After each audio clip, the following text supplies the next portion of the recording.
नमस्कार न्यूज को स्वागत करुच्ची मु तपन वर्तमान जो गोटे राज्यसभा ओडिशा रे जो खाली पड़ा सीट से ममता महंत को पुणी थे भारतीय जनता पार्टी प्रार्थी करिछि। पूर्वर विजु जनता दल छाड़ी राज्यसभा पद छाड़ी ममता महंत तांकर कार्यकाल आहरी 2 वर्ष रु अधिक समय थिला, किंतु ता पूर्वर ममता महंत बीजेडी को बाय बाय कही आज भारतीय जनता पार्टी तार जिते प्रार्थी तालिका घोषणा करिछि। ममता महंत को पुणी थे सुजोग देछि राज्यसभा जीवाई, जेहेतु से विजु जनता दल छाड़ी से चर्चा होता जे क्या राज्यसभा पठाइब भारतीय जनता पार्टी। तमाम चेहरा ना सामना को आसूला, हुए तो मनमोहन सामल को पठाइबा कथा कहला, दिलीप राय कथा कहूला, अनेक चेहरा थे जो मानू नहीं चर्चा आलोचना होता, किंतु भारतीय जनता पार्टी पुणी थे ममता महंत को भरोसा को नहीं आपन कही रखे। ममता महंत कुर्मी संप्रदाय आसती एवं तांकू विजु जनता दल गोटे बड़ सुजोग देइतिला।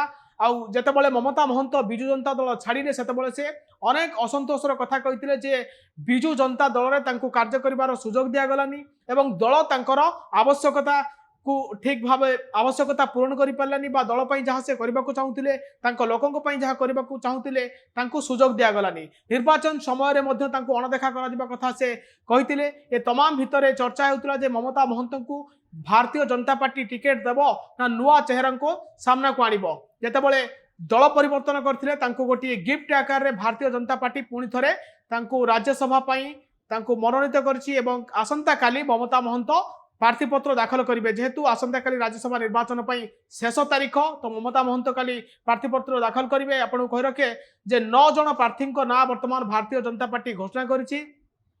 राज्यसभा रे भारतीय जनता पार्टी एवं एनडीए संख्या कमुची। यही समय यही उपनिर्वाचन गोटे बड़ फैक्टर हम, कारण अनेक बिल रही केंद्र सरकार जहाँ को पास करवा राज्यसभा रे पास करवा कष्ट होइछि, कारण विजु जनता दल पाखरे एबे भी 8टी आसन रही। ममता महंत जेहेतु दल छाड़ी एवं तांको पुणी थे राज्यसभा को पठा जाउछि। या भितर गोटे चर्चा आसुछि जे हुए तो आग को आहरी विजु जनता दल अन्य सांसद मान ना चर्चा होता दल छाड़ी पारती। निकट में आपड़ देखिथे जे विजु जनता दल जड़े राज्यसभा सांसद किभली भाव में रेल मंत्री को प्रशंसा करते, जहाँ को नहीं चर्चा आलोचना होता। हुए तो ममता महंत पर सुजित कुमार भारतीय जनता पार्टी रे साथ दे पारती।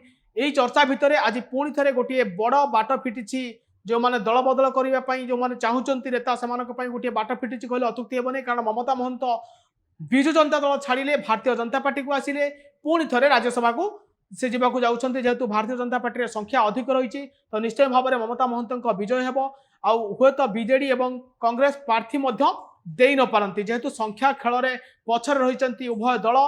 तो आपन कही रखे आउ थे जे ममता महंत भारतीय जनता पार्टी रो प्रार्थी होइचंती राज्यसभा पई। एबले अधिक खबर देखिया पई आम चैनल को लाइक शेयर और सब्सक्राइब करंतु।